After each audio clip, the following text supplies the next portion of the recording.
Olá, pessoal, sejam bem-vindos. Eu sou o enfermeiro Emerson Luiz. Hoje eu estou iniciando a aula sobre como realizar o dimensionamento de oxigênio dos nossos cilindros de oxigênio. Então, essa é uma matéria extremamente importante, né, para o nosso dia a dia, de um modo geral, e nós precisamos saber como realizar esses procedimentos. Então, eu vou contar um pouquinho da minha história aqui para vocês e está relacionado a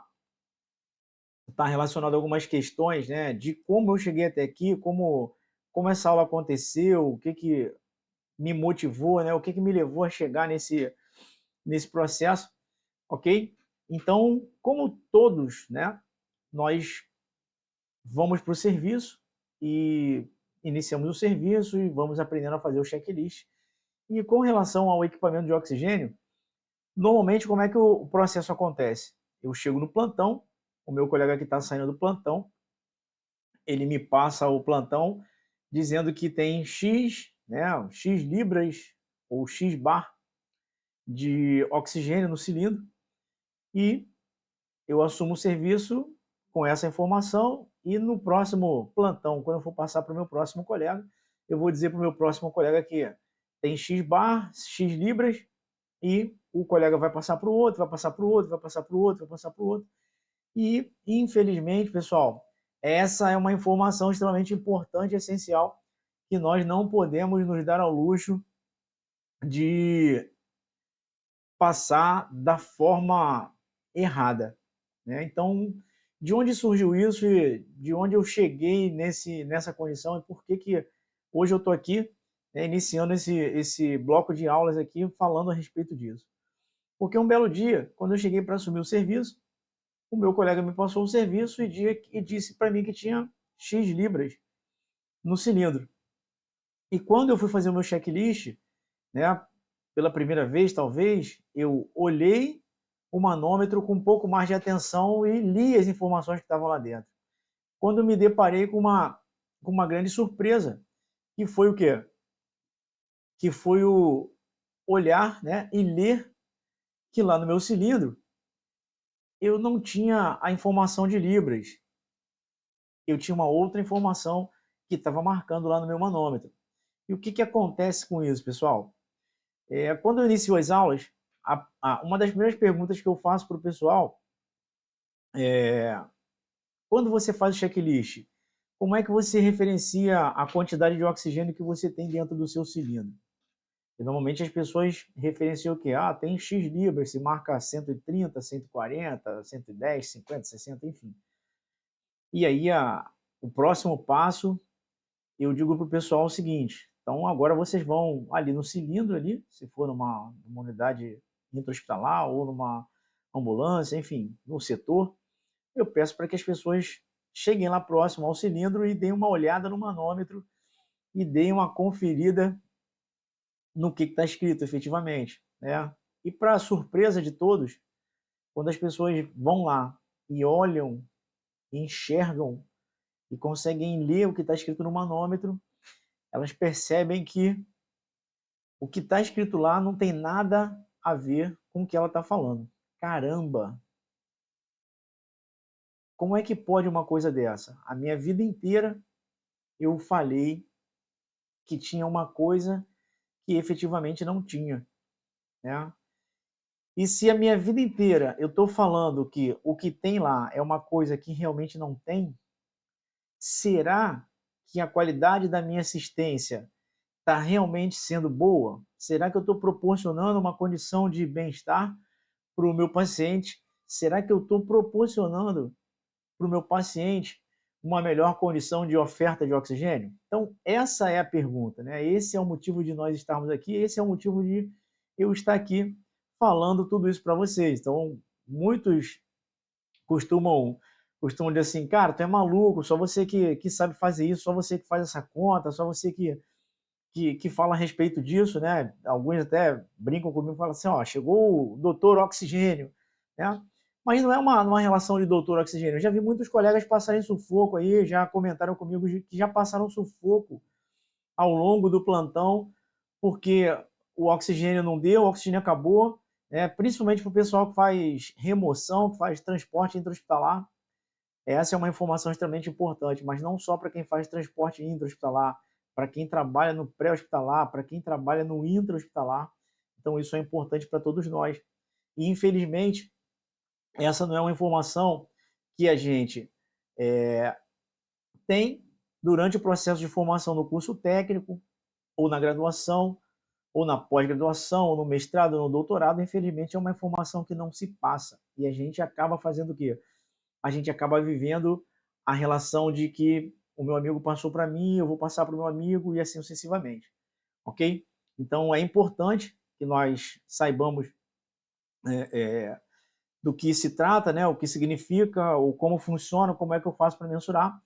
E uma outra coisa que também me motivou bastante aí nessa relação, né, foi eu fui buscar informações, né, e de vez em quando aí um colega ou outro me manda um vídeo aí de alguém dando umas orientações de como fazer o cálculo e a mensuração de oxigênio para você trabalhar. E a gente tem muita gente aí na internet falando um montão de coisa, né, coisas muito legais, né, mas a gente tem pessoas falando coisas que são completamente erradas, que elas não têm a mínima noção. Então, se você me perguntar, pô, mas como é que eu faço esse cálculo? Esse cálculo é muito simples. Você vai fazer uma conta de multiplicar. Muito simples. Você pode pegar sua calculadora, você pode fazer de cabeça, enfim. Tá? Então, como é que eu vou saber o quantos litros de oxigênio eu tenho efetivamente no meu cilindro para trabalhar? Basta eu multiplicar a capacidade nominal do cilindro ou a capacidade hidráulica do cilindro vezes a pressão que está sendo apresentada no manômetro. E, a partir do resultado dessa multiplicação, eu vou ter a quantidade de litros que eu tenho dentro do meu cilindro para trabalhar. É simples. Então, existem vários enfermeiros, vários técnicos de enfermagem, vários condutores de ambulância, com várias postagens no YouTube, no Instagram, né, nas redes sociais, na mídia social de um modo geral. Só que não é só isso, pessoal. Ok? Então, a conta realmente é essa, é a capacidade nominal vezes a quantidade de pressão que eu tenho marcando no cilindro, mas existem outras questões, né? Como, por exemplo, eu nunca vi um vídeo na internet mostrando para você a diferença de um cilindro de aço e de um cilindro de alumínio. Como eu vou saber qual é a capacidade nominal de um cilindro de aço e de um cilindro de alumínio, ok? Mas isso a gente vai ver aqui, isso a gente vai falar ao longo do nosso curso, a gente vai ter essa oportunidade de aprender, né? Então, eu vou começar a nossa, a nossa aula com essa pergunta, né? Então, você sabe calcular a quantidade de oxigênio disponível no cilindro de oxigênio que você vai trabalhar? Então, essa é uma pergunta extremamente importante e essencial dentro desse processo, porque se eu não conseguir fazer esse cálculo, eu vou correr o risco aí de poder me encontrar em apuros aí diante de algumas circunstâncias, ok? Bom, pessoal,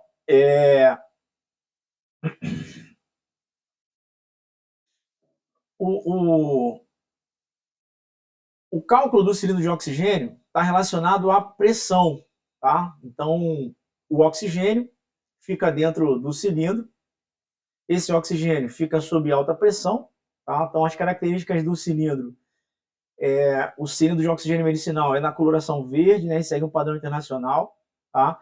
E a fórmula para a gente referenciar a pressão é essa que está aí, ok? Então, a pressão é igual a força sobre a área, e nós temos aí ao lado aí a representação de duas figuras, né? São as duas figuras que são exatamente iguais. Então, a gente tem uma figura que está em um determinado posicionamento e uma outra figura que está num outro posicionamento. Isso é o que vai determinar o que isso é o que vai determinar a relação de área, né, de pressão que esse objeto vai fazer nessa determinada área. E para a gente falar de pressão, né, existem uma série de unidades de medidas que são utilizadas internacionalmente para referenciar a pressão, tá? Que a gente vai ver aqui um pouquinho mais para frente aí na nossa aula. A gente tem algumas tabelas aí que eu disponibilizei para que a gente possa para que a gente possa estar fazendo aí esse processo aí e podendo verificar e fazendo a conversão, tá certo? Então, pessoal, né, eu trouxe algumas aqui em destaque para vocês, para que a gente possa falar um pouquinho. Então, a primeira a gente está vendo aí que é libras, força por polegada quadrada, ou o famoso PSI, as famosas libras que todo mundo fala, ok? A segunda nós temos aí o bar, a terceira nós temos a polegada de mercúrio, a quarta nós temos a micra ou micron, né, de mercúrio, a quinta nós temos o quilograma-força por centímetro quadrado, que provavelmente é a que a gente mais vai utilizar nesse processo, ok? Depois nós temos aí a atmosfera representada por ATM, e nós temos aí também a nossa unidade de pressão, que é a Pascal, né? Que nós vamos ver aí algumas outras unidades medidas, chamadas de quilopascal, metropascal. Então, em diversos equipamentos, nós vamos ter unidades de medidas diferentes, e vamos ter aí essa possibilidade aí de estar trabalhando com esses equipamentos. Então, agora, pessoal, o que eu vou fazer? Eu vou mostrar para vocês aqui, né, qual é a relação da unidade de medida, o que a gente precisa efetivamente saber com relação à pressão, tá? Para a gente poder começar a trabalhar nessa relação dos cálculos. Então, nós vivemos na atmosfera terrestre. Então, a atmosfera terrestre ela é composta por uma camada de gases que envolve a Terra. Então, nós vivemos submetidos à pressão de uma atmosfera, tá certo? E quando a gente fala em pressão, quando a gente fala em todas essas questões, o que a gente vai fazer? A gente vai precisar entender como funcionam algumas questões. Então, vou mostrar para vocês aqui, eu vou escrever aqui no meu quadrinho que eu tenho aqui para vocês, para que vocês possam entender melhor essas questões, ok? Então vamos lá. Bom, pessoal, então como eu falei anteriormente, né, nós temos aí a pressão atmosférica, tá, que é representada por um ATM, ok? Então as principais unidades de medidas que nós vamos estar trabalhando, tá, vão ser quilograma-força por centímetro quadrado, ok? Que na maior parte dos equipamentos envolvendo as questões relacionadas às emergências, à saúde, a maior parte dos equipamentos estão graduados nessa unidade de medida, mas podemos encontrar algumas outras graduações, como metro pascal, quilopascal, PSI, tá? Uma outra unidade que é muito falada por muita gente é o bar, tá? Embora nós não vamos encontrar praticamente aí nos equipamentos que envolvem a questão relacionada às unidades de medidas, nos equipamentos de saúde, muito pouco provável que a gente encontre o bar, tá? E por último, nós vamos ter o PSI, ok? Que significa o quê? Libra por polegada quadrada. Então, todas as vezes que vocês falam lá, quanto eu tenho de oxigênio no cilindro para trabalhar? Eu tenho 110 libras. Eu estou dizendo que eu tenho 110 PSIs, libra por polegada quadrada. Então, a referência de comparação que nós vamos ter com essas unidades de medida é a pressão atmosférica, que é a pressão que a gente vive. Então, o oxigênio está comprimido dentro do cilindro, ok? Então, o que acontece? Quando o oxigênio ele sai do cilindro, o que acontece com esse oxigênio que está comprimido? Ele vai sofrer uma expansão, né? Os gases vão sofrer essa expansão. E quando eles sofrem essa expansão, né, na condição que a gente vai conseguir ter uma pressão diminuída quando ele sair do cilindro para a gente conseguir respirar, esse gás ele vai expandir. Então, como é que é possível eu, dentro de um cilindro, ter 3.000 litros de oxigênio? Eu só consigo essa condição por quê? Porque dentro desse cilindro, esse oxigênio ele vai estar comprimido. Então, a relação que a gente vai fazer de comparação é com a pressão atmosférica, ou seja, 1 quilograma-força por centímetro quadrado é igual a 0,96 ATM, ok? Um bar, ele representa 0,98 ATM. Opa!